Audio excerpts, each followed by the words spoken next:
What's going on, everyone? Welcome back to the show. So today we're going to take a look and a listen to Ron Johnson. He's going to be talking about Social Security, and he's going to be talking about Social Security after the State of the Union address. So he was interviewed by the Jay Weber Show, so we'll take a look and a listen to what he has to say when it comes to Social Security. But first off, if you guys can do me a favor, please like the video, subscribe to the channel, hit that little bell notification, and then click all. By clicking all, you'll get notified anytime we post a video. We do daily videos here, so by clicking the bell notification and clicking all, you should be getting updated every day. Okay, so I want to get right to this interview. Now, this was a podcast, so it wasn't a video. It was just audio. So we'll go ahead and start this, and then we're going to talk a little bit about this as we're watching it. Here we go. One of the few bipartisan applause lines of Tuesday night was related to the notion that both sides should agree not to touch Social Security and Medicare. I get the reflexive political applause to that idea, but these entitlement programs do need reforms, and they don't have to be cuts, but they need reforms, and we do need serious adults in Washington, D.C. who are willing to take on the challenge and do the work instead of engaging in this political arson against each side when it's even mentioned. Would you agree with that? Yes, that's why what I've talked about, from the first time around in 2010, I just laid out the reality of Social Security. It's a legal Ponzi scheme. It is. I mean, it's a pay-as-you-go system. And unfortunately Now, this is interesting that he's using the word Ponzi scheme. Now, he's saying it's a legal Ponzi scheme, which I don't know what that means. You could just say, if you want to say it's a pay-as-you-go program, they say it's a pay-as-you-go program. But he's putting that word in there, Ponzi scheme, because that's a scam. And if he says Ponzi scheme, people will start looking at Social Security in a different way, and they might think, you know what, we don't need to have Social Security around anymore because it's a Ponzi scheme. But he's saying legal Ponzi scheme, which is, I mean, it's something he shouldn't be saying to begin with, but he's doing that on purpose to discredit the program, make it look like the program is an actual scam. Because most people don't hear legal, they just hear Ponzi scheme and they think scam. money is being paid in by workers and there's less than 3 workers per retiree is spent immediately for a current retirement, none of that money is being put away. In its place, it's all being spent, it's gone, but in its place is a government bond that has no value to the U.S. government. When the Social Security turns that bond in to the Treasury has to float another bond in order to pay off the benefits. So, I mean, it's truly a legal Ponzi scheme. I pointed out that reality, and of course they get blasted. And then the most recent reality, truth that I talked about is because we have 70% of our budget off budget. We call it mandatory spending. But it's completely out of control. Nobody ever looks at it. It's just on automatic pilot. Only 30% is discretionary spending, including defense, including most VA benefits. But although that was the controversy during the burn pit legislation, is Democrats took $400 billion of VA benefits that had always been discretionary. They've never been cut. They've always grown because that's a top priority, as is Social Security, as is Medicare. They turned that into mandatory so they could open up a hole for more benefit programs. And Republicans objected to that. And it was in that debate, in that discussion, that I said, we ought to just eliminate, that distinction, and we ought to put everything on budget so that we're forced to prioritize spending. We ought to be looking at the budget in total every year. Again, that doesn't mean sunsetting anything. That doesn't mean putting on the chopping block. That doesn't mean cutting Social Security. But it does mean prioritizing lower priority spending. So we stop mortgaging our kids' future. I mean, we've got to start looking at these things. But again, the Democrats take that. They lie. Yep. They say, I want to cut or put on the chopping block or end Social Security. Nothing could be further from the truth. I want to save Social Security. I'm just pointing out the greatest threat to Social Security and Medicare is our out-of-control debt and deficits. And that's just the truth. Yep.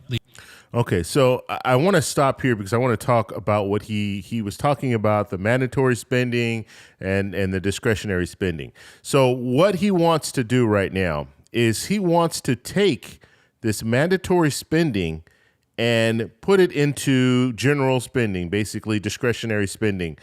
And the reason that they want to do that is, like he was saying, 70% is mandatory spending. So when it comes to Social Security and some other programs, it's mandatory. That money that comes in from FICA tax, the payroll tax that you're paying into, that goes directly to Social Security and Medicare.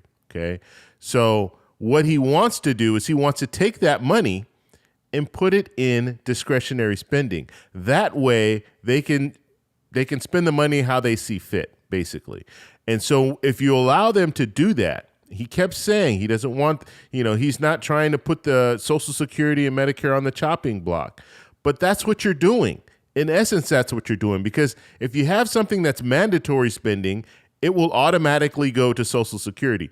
But if you have something that is on, let's say, discretionary spending, now it's on the chopping block. It doesn't necessarily mean that you're going to cut it, but it is on the chopping block. It has the ability to be cut because now it's in discretionary spending, whereas if it's mandatory spending, it doesn't have the ability to get cut. So that's, if you're going to say, yeah, it's on the chopping block, yes, it's on the chopping block. There is an opportunity to cut Social Security and Medicare if you put it on the chopping block, whereas if it's mandatory spending, it's automatically going to go there. It's just like when you have money that automatically comes out of your account and goes and pays a bill or what have you, it's automatically going there.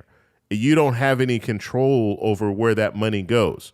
Okay, now you can take it off. You can take the auto pay off, and now you have discretion in discretionary spending. Now you can determine where that money goes. And so let's go ahead and continue to hear what he has to say. Here we go.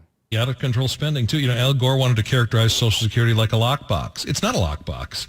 It is a legalized Ponzi scheme, as you say. One group of people pays the other that currently is on Social Security now, so that a future group of workers can pay us when we hit retirement. And it, at the very least, has to be managed and managed responsibly, and it isn't being.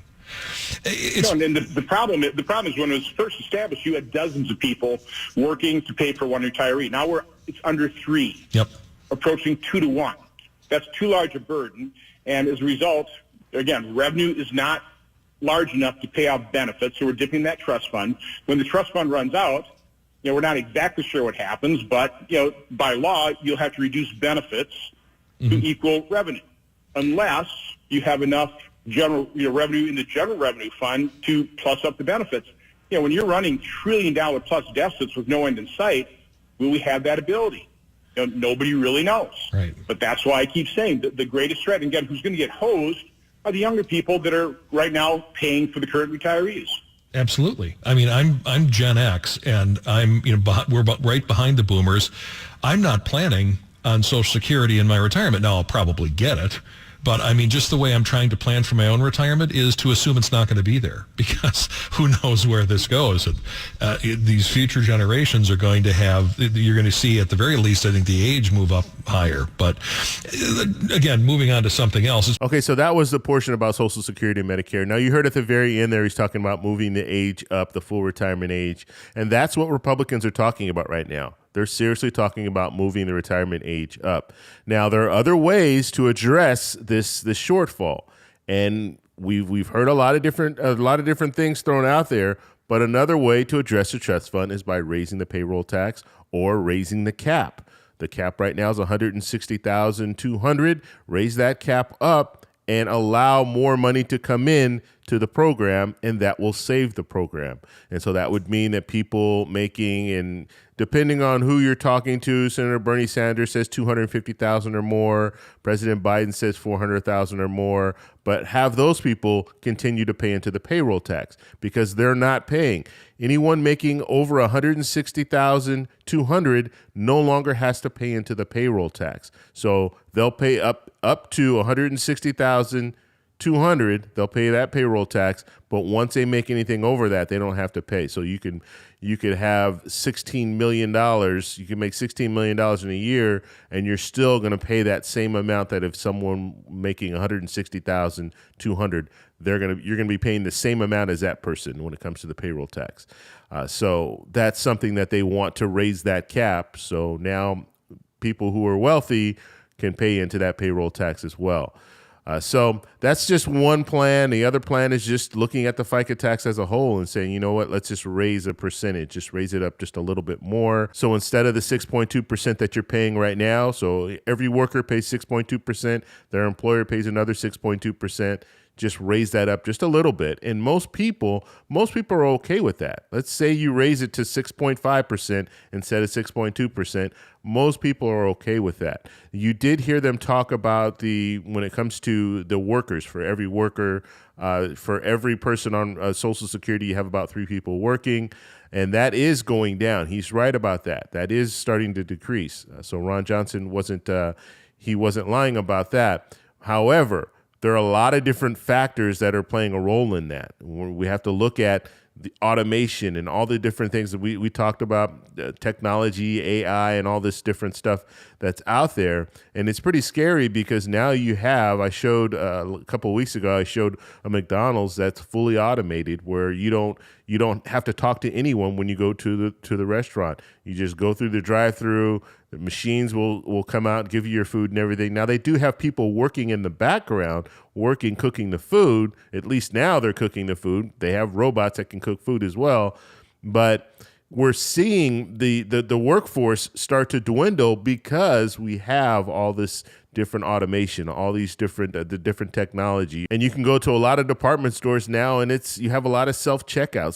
Some places, they only have self-checkout. It's crazy. You don't even have people working at the cash registers anymore. And I make it a point, anytime I see the self-checkouts, I don't go there. I will actually go to the cashier. And you see that there are a lot of times they'll tell you, hey, you know what? Self-checkout is open. You can go to self-checkout. I like to go to a cashier because that person is employed there, and that helps us as a whole. Because if you have all this automation, they're not paying into that FICA tax. If I go to a cashier, he or she is paying into that payroll tax. But if I go to self-checkout, that machine's not paying into the payroll tax. The employer doesn't have to pay that machine, pay that 6.2% for the machine, and that machine's not paying the 6.2%. And so you see how things are starting to really change when it comes to our work environment and the amount of employees that we have working, and that will affect Social Security. And so that's something else that, I'll talk about that in future videos more, because I think we really need to start paying attention to that. But what do you guys think about Ron Johnson? And what do you think about Ron Johnson using legal Ponzi scheme? Do you think he's purposely trying to mislead people? Do you think he wants people to think that Social Security is just a big scam and we need to get rid of it? Let me know in the comments below. If you like this video, please give me a thumbs up. Please subscribe for more, and I'll talk to you in the next one. Bye.